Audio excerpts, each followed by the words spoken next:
جس کو بھرا جائے نا وہ انسان کا پیٹ ہے. کوئی برتن فل بھرا ہوا اللہ کو اتنا برا نہیں لگتا جتنا انسان کا پیٹ برا لگتا ہے اللہ کو. میں نہیں کہہ رہا کہ حرام ہے زیادہ کھا لیں آپ, حلال حرام کی بات نہیں ہے, ناپسندیدہ شریعت کی نظر میں بہرحال ہے, حرام نہیں ہے. اب آپ کہیں گے بھوکے پیاسے بھی کھانے بھی نہیں دے رہے اللہ میاں, ابھی بھی پابندیاں لگا رہے. اللہ پابندی نہیں لگا رہا, لگا کھا لو, پھوڑ دو, جتنا پھوڑنا پھوڑ دو, پڑے ہوئے خود ہی ہو گئے نا, پھوڑ دو. حرام نہیں ہے لیکن پسندیدہ کام نہیں ہے. تو رمضان میں آپ اپنے آپ کو عادی بنا سکتے ہیں کم کھانے کا, اچھا کھانے کا. میں بھی سموسے پھوڑتا ہوں, پکوڑے پھوڑتا ہوں, لہذا میں آپ کو یہ کہوں کہ سموسے نہ کھائیں, پکوڑے نہ کھائیں, یہ غلط ہو جائے گا. جب میں کھانے لگوں گا میرے گھر والے میرا ہی بیان چلا دیں گے کہ آپ خود لوگوں کو بول رہے ہو کہ سموسے مت کھاؤ اور خود کیا کر رہے ہو, کھا رہے ہو. لہذا میں ایسی بات کیوں کروں جو میں خود نہیں کر رہا. لیکن ہم سب مل کے عزم کر لیتے ہیں آپس میں کہ تھوڑا کیا کریں گے, کنٹرول. میں بھی کوشش کروں گا. اب گھر والے کہیں گے بیان دیکھو, میں کہا میں نے کوشش کا وعدہ کیا تھا, تو کوشش ہی تو ہو رہی ہے کہ میرا ہی بیان مجھے ہی سنایا جا رہا ہے. کوشش کی جا سکتی. سموسے بھی کھا لیں اعتدال سے. میں نے بہت دیکھا ہے لوگوں کو افطاری میں بہت زیادہ پھوڑتے ہیں, مسائل کھڑے ہو جائیں گے آپ کے لیے. شربت پہ شربت پیے جا رہے ہیں, چینی کے نا پیے جا رہے ہیں, کولڈ ڈرنک پہ کولڈ ڈرنک پیے جا رہے ہیں. اچھا کمال کی بات یہ کہ افطاری میں طبیعت سے پھوڑتے ہیں, پھر نماز کے بعد آ کے کھانا کھاتے ہیں. یہ آج تک کم از کم میری کھوپڑی میں یہ چیز نہیں آئی ہے کہ اب کھانا کیسے کھا رہے ہو یار. یا تو ایک کھجور سے روزہ افطار کیا ہوتا ہے, نماز پڑھ کے آگے کھانا کھاتے ہیں. یہ بہت جگہ ہم نے دیکھا ہے, افطار پارٹیوں میں بھی ہوتا ہے. پہلے افطار پارٹی میں کیک, پیسٹریاں, سموسے, پکوڑے اور چکن اور کیا کچھ ہوگا, وہ کھانے کے بعد چلو جی اب جماعت سے نماز پڑھے, اب کھانا لگا ہوا ہے. اب مجھے کہہ رہے ہو تو وہ کھانا لگا دیا. کھانا یہ کیا کھایا ہم نے بھائی؟ ایک آدمی نے کم از کم 6 سموسے کھائے ہیں اور اتنے پکوڑے کھائے ہیں, تو اب کھانا کیا؟ تو لوگ کہتے ہیں کھانا روٹی سالن کو کہا جاتا ہے اور چاول کو کہا جاتا ہے. یہ جو ہم نے کھایا ہے کھانے سے پہلے, جو نماز سے پہلے افطاری میں, یہ روٹی سالن نہیں تھا. یہ سموسے, پیسٹریاں, پکوڑے اور پتہ نہیں رول اور کیا کیا چیزیں آ رہی ہیں, یہ تو وہ تھا. پیٹ جو ہے نا, پیٹ, اس کو نہیں پتا کھانے کی ڈیفینیشن ہندوستان اور پاکستان میں کیا چل رہی ہے اس وقت. پیٹ یہ دیکھتا ہے کہ اوپر سے کوئی چیز آ رہی ہے, اس کو ہضم کرنا شروع کر دو. پیٹ اسی کو کھانا کہتا ہے. نہیں آئی بات میرا خیال ہے. ایک دفعہ ہمارا پشاور جانا ہوا تو ہمارے کچھ میزبان تھے, وہ ماشاءاللہ پٹھان لوگ تو ویسے ہی بڑے سخی ہوتے ہیں.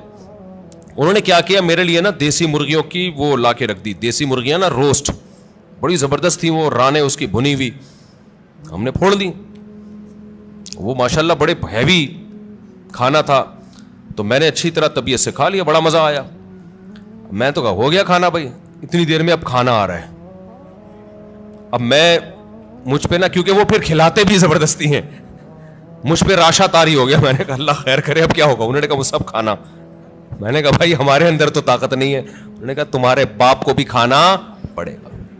ان کا یہ الفاظ نہیں تھے, لیکن اسٹائل اسی قسم کا تھا.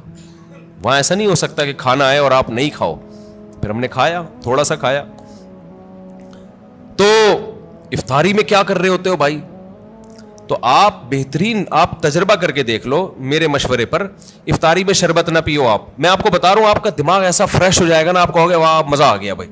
اکثر آپ نے دیکھا ہوگا افطاری کرتے ہی لوگ ٹن ہو جاتے ہیں, دیکھا ہوگا نا.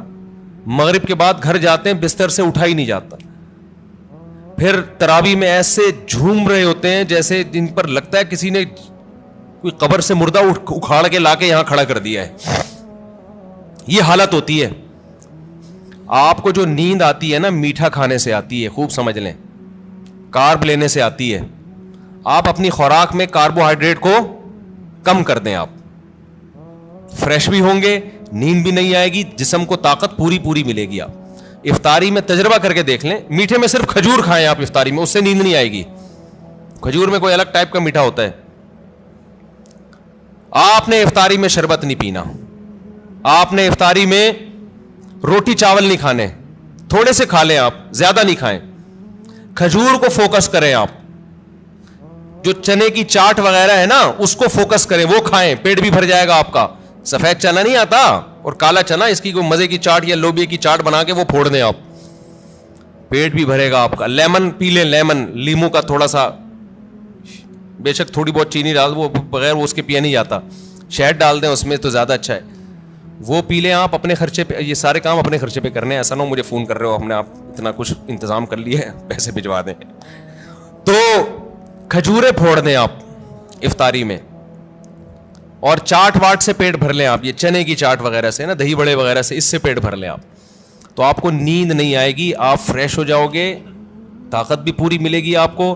اور یہ جو افطاری کر کے ٹن ٹن سے گھوم رہے ہوتے ہیں نا, اور تراویح میں بھی ادھر ادھر جھوم رہے ہوتے ہیں, یہ کیفیت آپ کی نہیں ہو.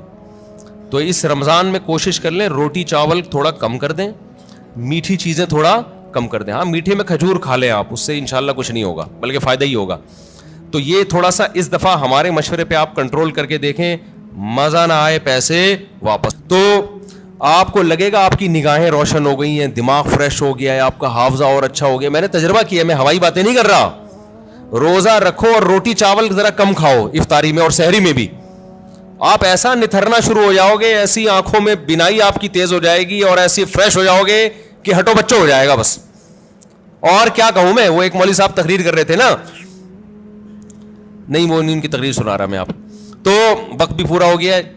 تو یہ تھوڑا سا رمضان میں کیا کرنا ہے, تھوڑا سا میٹھے پہ تھوڑا سا کیا کر لو بھائی, کنٹرول کر لو میٹھے پہ. روٹی چاول بھی میٹھی ہی چیزوں میں شمار ہوتا ہے اس کا, کیونکہ اس میں کارب بہت زیادہ ہے.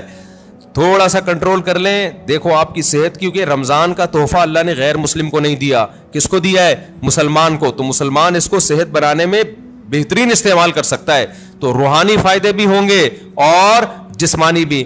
لیکن مسلمان صبح سے لے کے شام تک روزہ رکھ کے افطاری میں طبیعت سے پھوڑ پھاڑ کے جسمانی قوت کا بجائے اس کو بنانے کے اس کا بیڑا غرق کر دیتا ہے, اور بیڑا ہی غرق ہو جاتا ہے.